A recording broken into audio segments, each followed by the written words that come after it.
El secreto de la estatua de Lisa Mujica.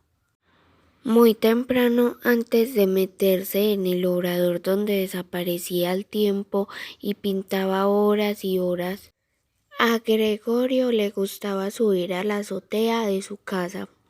Era una mañana de un azul que se introducía por los poros como si flotara en el espacio. El vapor de agua que, como un espejo capuchón, arropaba los cerros de Santa Fe de Bogotá, la mayor parte del día se convertía de repente en un aire dorado y transparente. Quieto y fresco, no había nada que se le comparara en ninguna parte del mundo. Entonces Gregorio olvidaba sus años. Era de nuevo el muchacho que madrugaba a trepar a los cerros en busca de aquellas plantas de las que los indios extraían tinte para fabricar sus matas de algodón.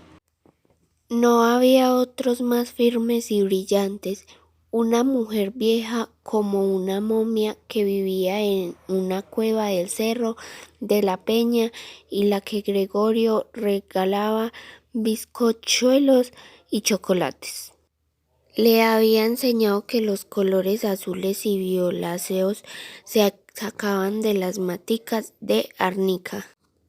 Para ese objeto resultaba también muy a propósito la uvilla de Bogotá, lo mismo que de la cochinilla procedía el carmín.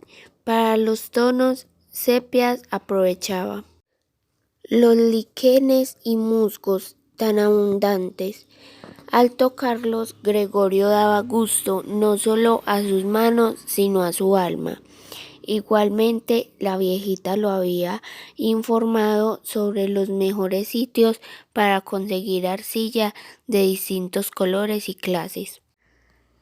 Arráquira mandaba a un muchacho a buscar tierras doradas. Manceraba todo en una piedra instalada en el huerto de la casa. Aún estaba allí en la época en que otro pintor, Roberto Pisano, escribió la biografía de Vázquez. A lo mejor sigue en el mismo lugar y algún niño la encontrará si mira bien. Será como si se apoderara de un tesoro. Gracias a las fórmulas de la vieja india que era sabia, Gregorio había aprendido a echar una goma elástica sobre los colores para que brillaran más. Si no hubiera sido por esa mujer que lo quería como a un hijo, Vázquez no pintaría con aquellas maestrías que todos le admiraban. Los cerros santaferianos no le regalaban únicamente las plantas y las sierras, le ofrecían otro don, los venados. Cuando surgía en los bosquecillos con sus movimientos nerviosos y ágiles, Gregorio les devoraba con los ojos para que nunca se escaparan. Quería meterlos en sus lienzos. En sus buenos tiempos había sido un arrogante cazador, ayudado por sus buenos galgos y sabuesos. Practicaban el ojeo, la batida y la cetrería. Portaba en su diestra un halcón dotado de la velocidad del rayo. En la laguna de la Herrera, cerca de Santa Fe, a la que acudían miles de patos emigrantes, hacía con frecuencia buenas provisiones de aves, que entregaba a su esposa Jerónima para que los guisara. Qué dulce, paciente, segura y maternal había sido siempre ella hacia las delicias de un marido fiel y rendido como Gregorio. Parecía un ángel cuando le servía de modelo para pintar a la reina de los cielos. Pero ya hacía años que la muerte se le había llevado. El dolor lo punzaba como el primer día. Esa mañana volvió a herirlo. Los ojos se le llenaron de agua. Dios le había concedido un consuelo en la hija de Jerónima. Feliciana nunca se separaba de su lado, era el retrato vivo de su mujer, su único amor sobre la tierra. No solo tenía la misma cara de su madre, sus gestos, su sonrisa, también había heredado del padre lo más raro, el talento para pintar. Revelaba tanta finura y delicadeza que Gregorio caía como un éxtasis al contemplarla. Esa niña había nacido para ser feliz como lo prometía su nombre. Estaría a su lado hasta el último minuto. Su báculo le cerraría los ojos. Feliciana representaba el premio a los esfuerzos realizados por Gregorio en su juventud, cuando a pesar de ser el más pobre y desamparado de los alumnos y de los maestros, Figueroa se propuso convertirse en el mejor artista de la Nueva Granada. Le tocó vencer obstáculos tan grandes como no poder estudiar en persona la obra de los grandes pintores que habían vivido en Europa. Tenía que contentarse con unas pocas copias mal hechas y no en color sino en blanco y negro. Él mismo fabricaba sus pinceles de pelo de cabra o de perro, que metía en cañones de pluma de ganso. Empleaba lienzos de tejido desigual y separado, llamados de la tierra. Aún hoy los tejen los indios de algunas regiones. A pesar de tantas dificultades, el número de sus cuadros ya casi llegaba al medio millar. Nunca le faltaban pedidos de los priores, de los conventos y de los prelados, de los nobles, los oidores de la Real Audiencia y demás funcionarios. Lo único malo consistía en que le pagaban muy poco por sus obras y a él le gustaba vivir bien y no medir los gastos. Había decorado casi lujosamente su casa. Se entraba por un zaguán de piedrecillas blancas y redondas y huesecillos llamados tablas, sacados de los animales que iban a morir al matadero. En la esquina occidental de la casa del maestro, ubicada frente a la iglesia de la Candelaria, habitaba una de las familias más distinguidas de Santa Fe, la de los Caicedo. Con frecuencia compraban lienzos al artista para adornar su oratorio y sus salones, pero jamás lo invitaban a sus fiestas.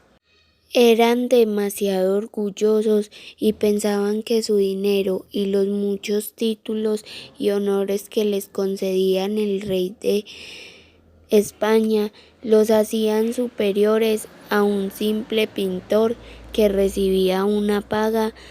Al fin y al cabo, a Vázquez, ¿qué le importaba? Le bastaba Feliciana. Con ella no temía a la vejez, ni a la enfermedad, ni a la pobreza, ni a nada. Ya era hora de empezar el trabajo en el obrador. No había una habitación más clara y bonita en toda la casa. Se hallaba adornada con cortinajes, brocados de oro, sedas, terciopelos y armaduras para que las portaran los personajes de sus cuadros. Cuando terminaba de darle la última mano, los lienzos se animaban. Los santos, los reyes, los profetas, las vírgenes y los ángeles invadían el obrador. No eran imágenes sino seres de carne y hueso que lo miraban y le hablaban. Gregorio se le agradecía a su pincel, hacía milagros. A media mañana Feliciana acudía sin falta a llevarle algún refrigerio y a mirarlo pintar. Eran los momentos más felices de Gregorio. Su hijita adivinaba sus menores deseos y lo complacía en lo que tenía a su alcance. Gustosamente el padre daría la vida por ella, porque sería que en las últimas semanas parecía distraída y lejana. Su cutis había perdido el lindo color rosado, estaba pálida, quizá era consecuencia del cansancio, los cuidados que prodigaba a Gregorio, unidos a las faenas del hogar y al trabajo de pintar sus biombos y miniaturas ejecutados con primos, sin duda la habían agotado. El padre le pediría que reposara un poco. No necesitaba afanarse tanto como él, y ya había terminado el retrato de San Agustín, realizado por encargo del prior de la Candelaria. Decidió enviárselo, aprovecharía para ese oficio a una esclava. Así Feliciana no se ocuparía en llevarlo y podría descansar un poco. Invariablemente almorzaba en compañía de su hija, pero ese día, cuando apenas habían tomado 2 o 3 cucharadas de sopa, entró de improviso en el comedor el prior de los agustinos.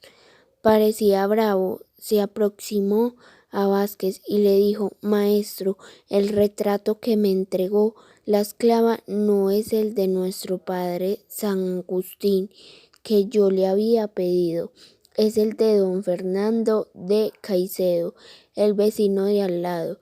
De una ojeada comprendió Vázquez que la tela que él mostraba el prior se debía al pincel de Feliciana. Representaba a un joven de pelo negro rizado, ojos brillantes y espeso bigote, Fernando de Caicedo. ¿Qué habría ocurrido? ¿A quién le entregaría la confundida esclava el retrato de San Agustín que Vázquez había puesto en sus manos? Lanzó una mirada interrogadora a su hija, roja hasta la nariz del pelo, y sin saber qué hacer, Feliciana se apretaba las manos a punto de romper en llanto. «¿Por qué hiciste el retrato de ese joven?», le preguntó Vázquez. «¿Por qué no me informaste nada?». Feliciana no fue capaz de contestarle la verdad. Desde hacía mucho amaba a Fernando. Aprovechó la orden dada por Vázquez a la esclava para pedir a ésta que buscara a su novio y le entregara el retrato pintado por ella, pero la servidora cambió las telas y colocó en las manos de uno lo que pertenecía al otro. Lo peor ocurrió cuando el padre se enteró de que Feliciana esperaba un hijo muy pronto. Si las cosas hubieran sido distintas, nada habría alegrado más al viejo. Un nietecillo, un heredero que corriera por los cuartos de la vieja casa como si los llenara de luz, un fruto de su querida Feliciana. Pero la familia Caicedo no aceptaría nunca que don Fernando se casara con la hija de un simple pintor. Según ellos, Gregorio Vázquez no valía nada, no tenía un título ni era millonario.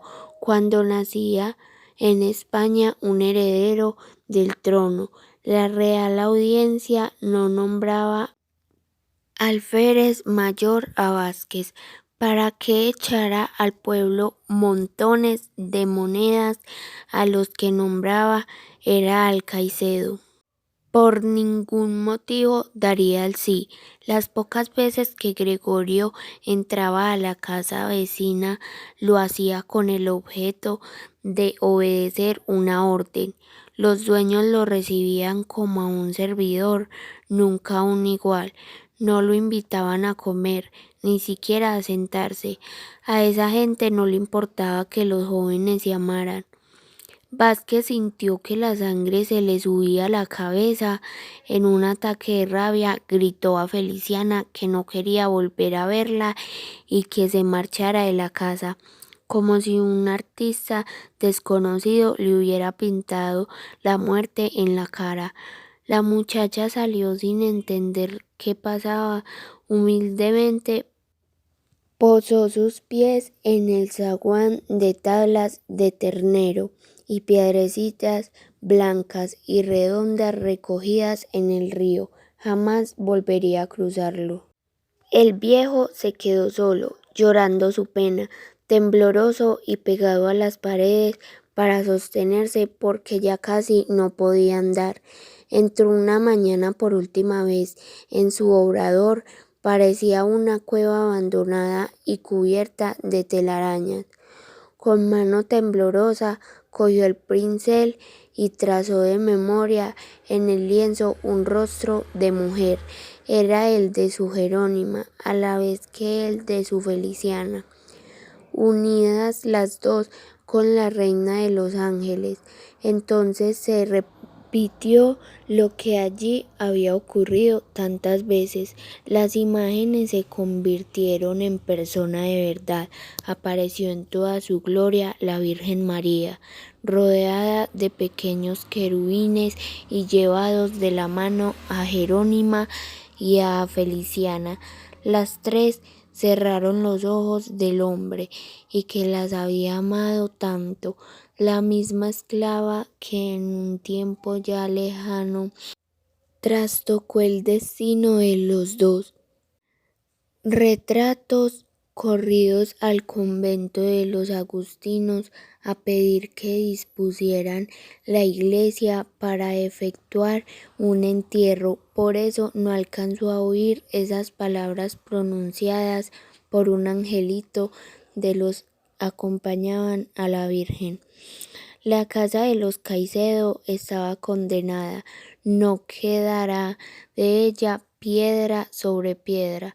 Al cabo de los años nadie sabrá cómo era, en el preciso sitio donde está ahora la sala a la que le prohibieron la entrada al gran artista santafereño Gregorio Vázquez Arce y Ceballos, orgullo de su ciudad y de su raza.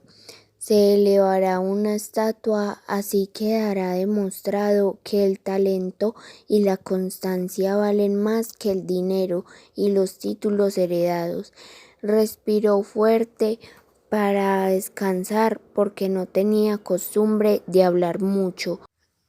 Los ángeles se entienden entre sí sin necesidad de pronunciar palabra, pero agregó enseguida: hay también un castigo para el padre que no tuvo piedad de su hija. El espíritu de Gregorio Vázquez quedará encerrado en el bronce de su estatua. Ahí permanecerá hasta que venga una anciana y les cuente esta historia a los niños.